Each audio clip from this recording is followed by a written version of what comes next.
ubundi Yesu yabatijwe ryari? Yabatijwe Afite imyaka ingahe?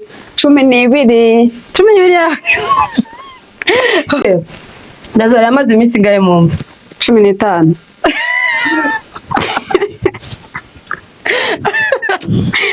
Guys, sibyo se? Abrahamu yabyaye afite imyaka ingahe? Abraham abyaye afite imyaka 100. Neza muraho mumeze mute koko? Ko numva mbakumbuye muri amahoro. Ndabasuje rwose hano kuri Muyenzi TV show, turabasuje twishimiye kongera kubana namwe. Uyu munsi noneho ni show koko. Tugiye kuba icyo bita ngo show. Uyu munsi tugiye kuba icyo bita ngo show. Turi kumwe n'umuntu udasanzwe ahangaha, ko bara twese hano turishimye dufite ukuntu tugiye kuganira ibintu byiza rwose cyane. Andagira ngo atangire abibwira ubundi tubabwire impamvu turaha. Hello. Ndabashuje cyane, nitwa Jannette, ndabakunda kandi nishimiye kubana namwe. Mva nimuze murebe. Tugiye kubaha iki? Show. Ongera uti show. Tugiye kubaha show. Kandi ndabizi ko muzabikunda. Uyu munsi rero tumaze iminsi dushaka kuganira na Jannette. Jannette yaratubwiye ngo ukuntu yoba Bible ngarashaka kudusubiza ibibazo byose dufite. Ubwo rero nawe uhabe kandi uzadufasha wandike muri comment ukuntu uri we wabibonye, ukuntu uri we wabyumvise. Sibyo Jannette? Ngatubwire ko nagiye kudasha uyu munsi wa none. Ukasubiza abantu benshi hamwe utuntu tutubazo bagiye bafite. Umva nimuze mwebwe mwirebere gusa. Ngiye kubaha show, muze tuganire. Ariko umva muzatubwira uwo muzafata ibibazo bijyanye na Bible. Ufite amatsiko maze iminsi bibaza ngo se ngo byagenze gutengwa karakantu sinkate. Hari ibintu nyine agiye kutubwira kandi ndabizi ko namwe muri buze kubikunda. Ariko reka manze mubaze ikibazo kimwe. Jari nk'umuntu nyine ugiye kudusubiza ibibazo nyine abantu bahora bibaza buri munsi cyangwa baba bajijinganyaho kumva nago kibuka neza.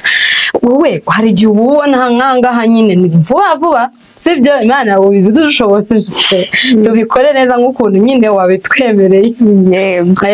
Wowe kubera iki hari kuntu ubona nk'urubyiruko ubona nyine badashaka kwiteza ibintu byo nyine kuba gusoma nk'ijambo ry'Imana ukabona ntibabyumva, ukabona nyine ntago hari utuntu twishono tukurura abantu kandi yajya wenda nko muri Bible akawe utabona aka notification ngo Shadibungo yakoze ibintu bingi akabara tarutse akabaragiye ubona nyine wowe biterwa n'iki?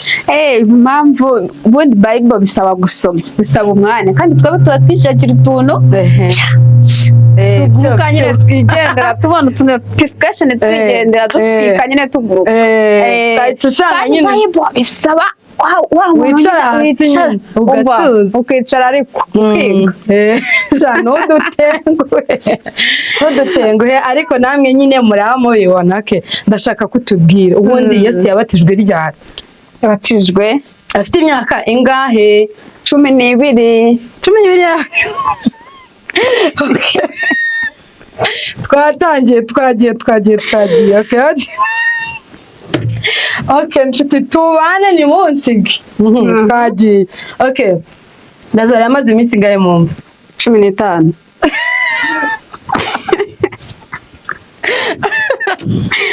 Guys, sibyo se?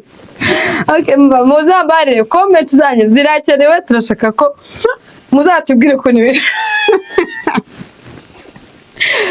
kuri muraseka nkaho wagira ngo. Okay, sawa. Okay. Higeze kubaho umwami sibyo? Kagendewe ndavuga gahoro. Uba dukomeze dukundane ni munsi. Yego. Higeze kubaho umwami kera sibyo? Apanga nyine gushyira abantu mu muriro kubatwika ubwo ngubwo sibyo? Muri icyo gihe nyine uwo mwami yarinde abo basore bari bande? Reka nkubwe ko bari abasore bari bande? Bari abasore. Abo basore bari Sadrake, Meshake na Abednego. Abo mwami ni Nebukadinezari. Okay, Nebukadinezari. Okay, twagiye. aha Yesu azuka ni bande abantu ba mbere babanje kumubona? Yesu azuka abantu ba mbere bamubonye ni abasirikare. Abasirikare bari hehe? Bari barinze imva ya Yesu. Okay, twagiye.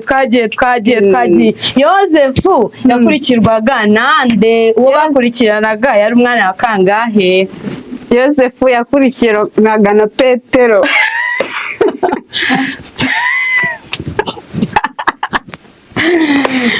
Okay, Yozefu yakurikiranaga na Petero. Petero, okay, sawa twagiye. Ariko Yozefu narimvuze ni Yozefu wo ku gihe cyaba Yakobo na Abrahamu nyine. Mari mubajije uwo bakurikiranaga. Ubwo sinzi uwuvuze. Uwuvuze uwuhe? Mvuze Yozefu. Kuko no mu gihe cya Yesu Yozefu yari ari nawe wari papa we. Nawe wari papa we. Yozefu wo mu gihe cya Yakobo uwo yari yarabyaye yakurikirwaga na uhe mwana? Uwo mwana yari wakangaye? Yakurikirwaga na Yakobo.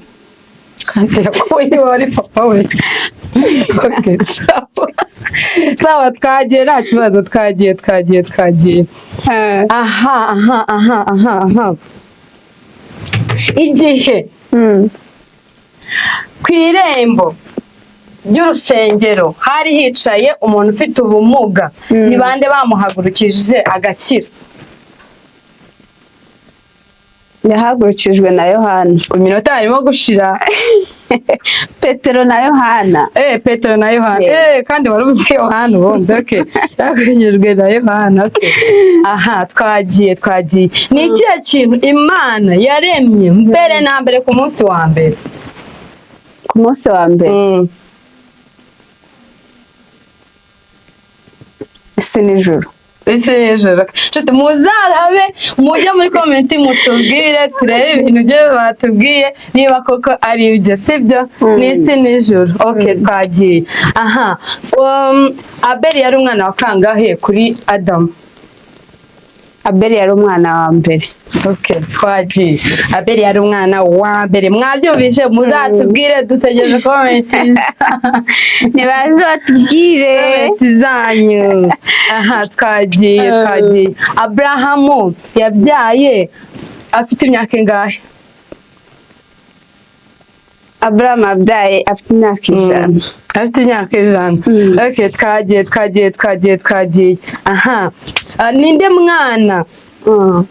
Ninde mwana wakuriye navuga ku birenge bya Eli w'umutambyi akazaba nyine umuhanuzi wo muri Israel?